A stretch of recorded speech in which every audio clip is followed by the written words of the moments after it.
Salut à toutes et tous, j'espère que vous allez bien. En tout cas, moi ça va très très bien. On se retrouve aujourd'hui pour une nouvelle vidéo sur le jeu Tour de France 2026. Et aujourd'hui, on va continuer notre Tour de France sans les GOAT. Donc, si vous n'avez pas vu la dernière vidéo, n'hésitez pas à aller la voir. On avait fait une très très belle vidéo, donc je vous conseille d'aller la voir en entière. Vous le voyez en haut à droite, nous sommes toujours leader du classement général devant Paul Sexas et Tim Arensman. Et aujourd'hui, ça va être une vidéo un petit peu rapide vu qu'il y a une étape de sprint et un contre-la-montre. Donc l'étape de sprint, on va la jouer avec Jordi Meus. L'étape de vallon, on verra probablement pour mettre quelqu'un à l'avant en espérant que ça laisse partir. Et puis après, derrière, on fera le contre-la-montre avec Florian Lipovic. Allez, on est tout de suite parti. Et bah, Jordi Meus est en bonne forme, donc ça c'est plutôt parfait. Je crois qu'on était à une dizaine de points du leader du classement du maillot vert, donc l'objectif va être d'essayer de s'imposer ou de finir devant nos concurrents directs pour essayer de gratter des points. Et allez, on est à ce sprint intermédiaire. L'objectif, essayer de prendre le maximum de points. On est bien amené là par Danny Van Poppel. Ça va commencer à accélérer doucement et ça va être parti. Hop, on est dans la roue de Mathieu Brennan. On va finalement essayer de prendre la roue de Calen Groves, essayer de dépasser le sprinter de l'Alpecin. Et on va passer en deuxième position, juste derrière Mats Pedersen. On reprend un petit point sur Calen Groves, mais par contre, on en perd deux sur le sprinter danois. Donc on va se retrouver, enfin sprinter, vous m'avez compris, et on va se retrouver du coup pour les derniers kilomètres de cette étape. Et allez, on est dans ces derniers kilomètres de course. Vous voyez, on est bien placé avec Jordi Meus.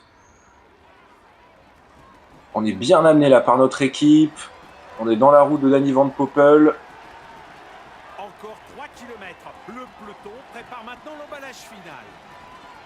On va prendre un petit peu de gel pour essayer d'avoir la barre au maximum. On a Mathieu Brennan qui est aussi dans notre roue.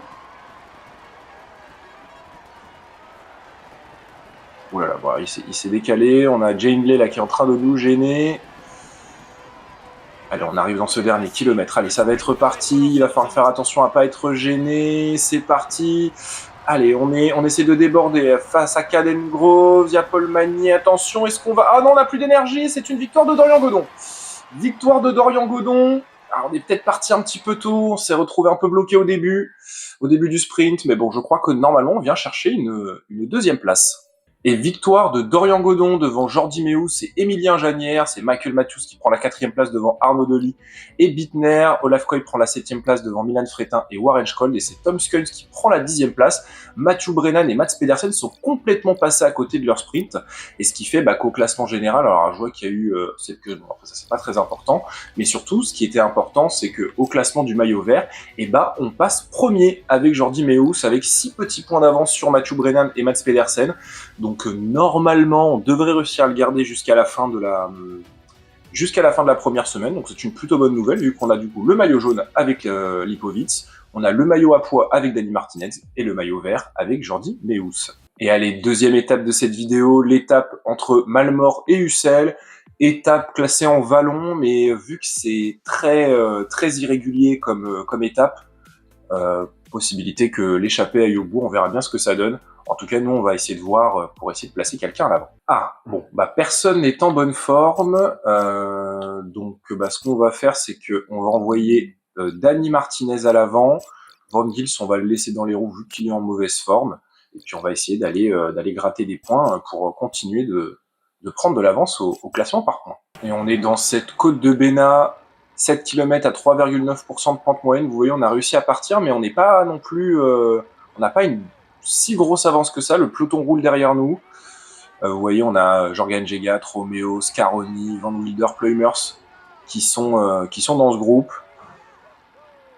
Pour être honnête, je ne passe pas beaucoup de relais parce que ça sert à rien non plus de s'épuiser. Et puis on va essayer là d'aller prendre ces 2 petits points pour accentuer notre avance sur nos concurrents. En plus, vous voyez, on est le seul à avoir des points pour l'instant, donc autant en profiter. Il va falloir lancer le sprint à 700 mètres. Attention à Scaroni qui a une bonne pointe de vitesse. On est à 400 mètres, on va pouvoir lancer. Il y a Pluimers qui est passé devant. Et non, on va pas prendre de points. Ça va être Scaroni et Pluimers qui vont prendre des points. Va falloir espérer que ce soit un petit peu plus... que ça monte un petit peu plus sur les prochains cols. Pour espérer remporter quelques points. Et vous voyez, même en accélérant, on prend pas tant que ça d'avance sur le peloton. Hein. Donc il y a un monde où l'échappée va clairement pas au bout et ça va se jouer dans un groupe de costauds. Ce qui nous avantage pas forcément avec Jordi Meus, on va pas se mentir. Et allez, on est à ce sprint intermédiaire. Il y a 8 points à prendre. On est dans la roue de Mathieu Brennan. On est très très bien placé. Ciccone qui est sûrement en train de remonter son sprinter. En tout cas, il va falloir être parti. On est dans ce dernier kilomètre. On va prendre la roue de Mathieu Brennan, essayer de le déborder sur le côté gauche. Normalement, il est plus rapide que nous. Est-ce qu'on va réussir à tenir? Et oui, on va tenir. On va tenir et on va prendre le maximum de points devant Mathieu Brennan. Je sais pas si... Ouais, Callum Groves aussi. Et là, Mats Pedersen aussi. Bah, c'est parfait. On va pouvoir maintenant repasser sur Dani Martinez et essayer d'aller prendre des points au classement du maillot à poids. Et allez, on va arriver là dans ce deuxième col de la journée. Le col de la Croix de Tilleul, 1,4 km à 10,7% de pente moyenne. Là, ça devrait un petit peu plus nous convenir. Il va pas falloir lancer trop tôt, hein, parce que là, on est vraiment sur une petite côte bien difficile.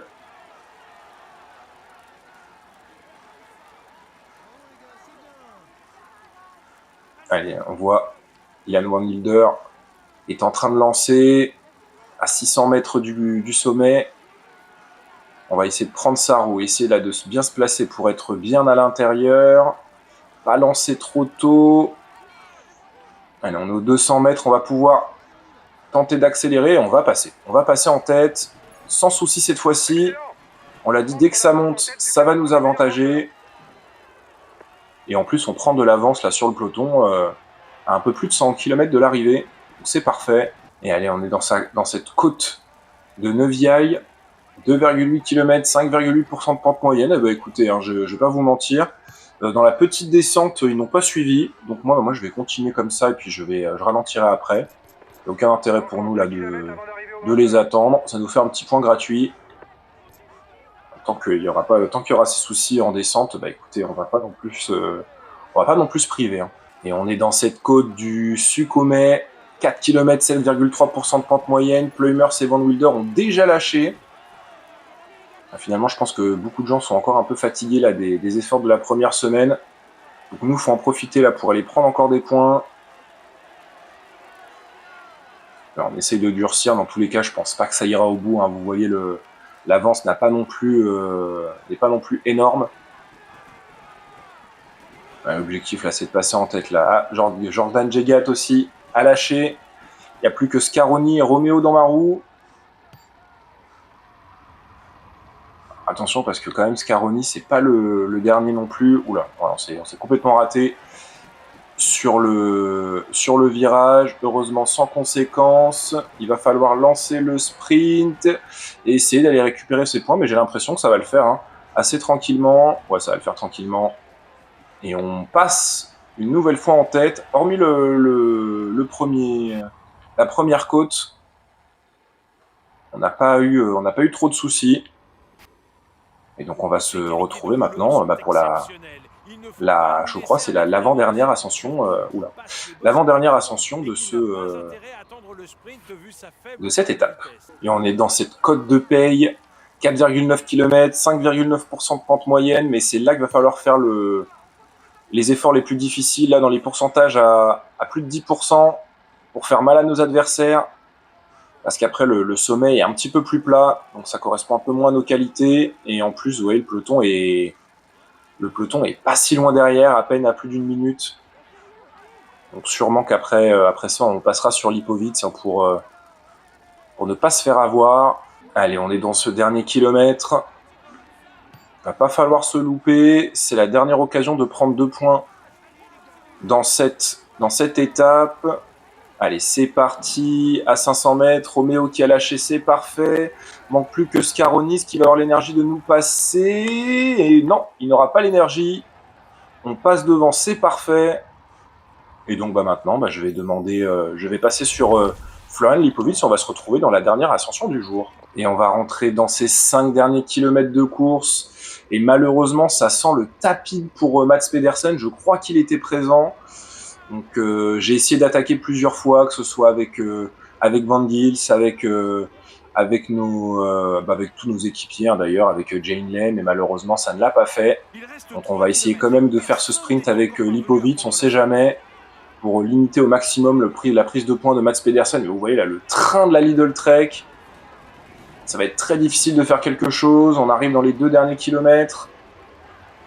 On va demander de toute façon à tout le monde d'accélérer. On rentre bientôt dans ce dernier kilomètre. Ça va se jouer au sprint. Il faut demander à tout le monde d'attaquer. On ne sait jamais. Ne pas partir trop tôt. Allez, c'est parti. Avec Florian Lipovic. Mais regardez les 3 devant. Et à mon avis, je pense que Mats Pedersen va s'imposer facilement. Victoire de Mats Pedersen devant Dorian Godon. Et nous, on vient chercher une 4e position. Malheureusement, pas de bonification. Et du coup, on va devoir malheureusement laisser notre maillot vert aux Danois.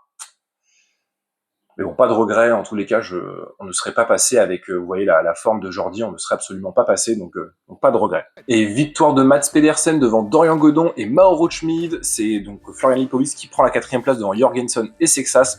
Carapaz et Baudin prennent la 7e et 8e position devant Quinn Simons. Et c'est Oscar Only qui prend la 10e place. Et vous voyez en plus qu'on a eu une petite cassure de 4 petites secondes sur Sexas et Jorgensen. Donc clairement, c'est parfait, ce qui fait qu'au classement général, on est à 38 secondes cette fois-ci de notre rival pour le classement général, Paul Sexas.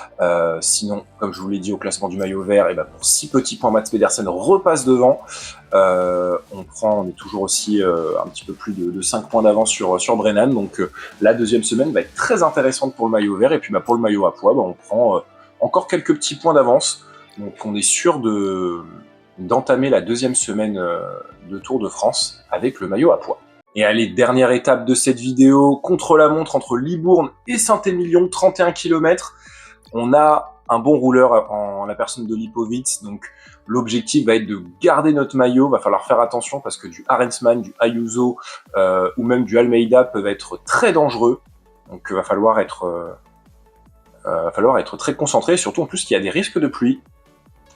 Le contre-la-montre risque d'être compliqué, mais il va falloir essayer de garder ce maillot jaune. Ah mince, c'est Florian Lipovic qui est en -1 malheureusement malgré le maillot jaune. Donc écoutez, l'objectif il va être simple, essayer de limiter la casse. Espérons que les autres aient aussi la même forme pour éviter de trop gros écarts.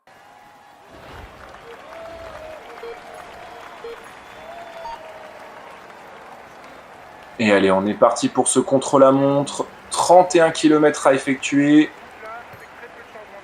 Ça va être très très long. Mais il va falloir essayer d'être le plus précis possible sur nos efforts. On sait qu'on est à peu près dans les mêmes notes que Sexas, Jorgensen, etc. Donc on sait très bien que là, ça va être vraiment l'état de forme qui va faire la différence. Virage, c'était limite, mais c'est passé. Et donc l'objectif, là, comme je l'ai dit, ça va être d'espérer qu'ils n'aient pas une forme surprise aujourd'hui et qu'on puisse limiter la casse, voire même reprendre encore un peu de temps. Et comme je dis, je préfère toujours partir un petit peu plus doucement, quitte à être un peu après en retard, et pouvoir tout donner dans les derniers kilomètres. Allez, on va bientôt arriver à ce premier intermédiaire. Il faut faire attention parce que les virages ici, voilà, sont dangereux, c'est ce que je disais. Et on sera quand même devant l'objectif malgré ce dernier virage catastrophique. Et on est en tête avec 4 secondes d'avance sur Tarling. Pour faire très gros chrono, attention, espérons qu'on n'est pas parti trop vite. Et là, attention parce que là, on a pas mal de virages un peu piégeux. Là, pour l'avoir fait quelques fois en privé, je sais que celui-là, j'ai dû le recommencer plus d'une fois parce que je me suis retrouvé pied à terre à cause d'un virage. Faire attention. Et en plus, on a de la chance pour l'instant, on n'est pas embêté par la pluie. Espérons que ça dure parce que je vois que le soleil s'assombrit. Donc attention. Et j'aperçois un Paul Sexas au loin. Si on aperçoit déjà Paul Sexas, bah écoutez, c'est qu'on fait un très bon chrono, mais attention, comme je dis, à pas être parti trop vite. Hein. Allez, on va bientôt arriver à ce deuxième intermédiaire. On devrait, je dis bien, on devrait normalement être dans les temps où j'ai un petit peu ralenti pour éviter de me retrouver à devoir limiter ma puissance à la fin. Et là, on devrait normalement passer finalement quasiment dans les temps du DS. Hein. On a ralenti un petit peu. Et ouais, on est en 24-30. On est quatrième, mais on est le deuxième des favoris. On a Rensman hein, qui nous est passé devant. Et pour l'instant, on fait du très bon travail. Comme je dis, attention à ne pas être parti trop vite, hein, parce que ça va descendre certes. Il faut garder de l'énergie pour la fin. Et allez, on est dans ces 5 derniers kilomètres de course. Là, on va essayer de tout donner. Mais je sais qu'il faut faire un peu attention. Je crois que ça remonte hein, dans le dernier kilomètre. Donc attention à pas gâcher toute notre énergie. Et normalement, on devrait arriver tout pile sur la ligne, je pense. Hein. On a bien géré notre chrono, malgré la mauvaise forme. Et je crois qu'on voit en plus Paul Sexas devant, donc ce qui est plutôt une bonne nouvelle. C'est-à-dire qu'on va reprendre du temps sur le français, à voir par rapport à Rensman. Allez, on rentre dans ce dernier kilomètre. Et normalement, on devrait battre le temps du DS. On ne sera pas premier, ça c'est sûr. Et on va pas être très loin. Et vous voyez, au niveau de l'énergie, on était tout pile hein, finalement. On va mettre la dernière accélération et on va finir en 35-55. Je crois qu'on est à une quinzaine de secondes hein, de Joshua Tarling. Donc c'est un très bon chrono de notre part. On va voir si on finit devant ou derrière Huntsman. Et victoire de Joshua Tarling devant Florian Lipowitz et Magnus Sheffield. Kampenhardt prend la 4e place devant McNulty. Et malheureusement, Mats Pedersen prend la 6e place et marque 10 points au maillot vert. Arensman prend la 7e place devant Sexas et Luc Plapp. Et Armirail complète le top 10.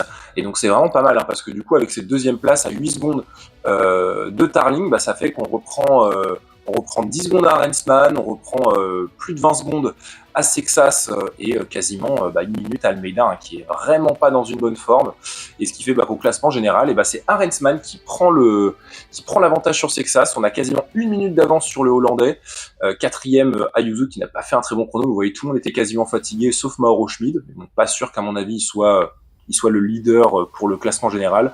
Et comme je vous l'ai dit, malheureusement, le problème, ça va être au maillot vert, où là, du coup, avec ces 10 points d'avance, on a plus 6, mais 16 points de retard sur le Danois. Et donc, sinon, après, pas de changement sur le reste.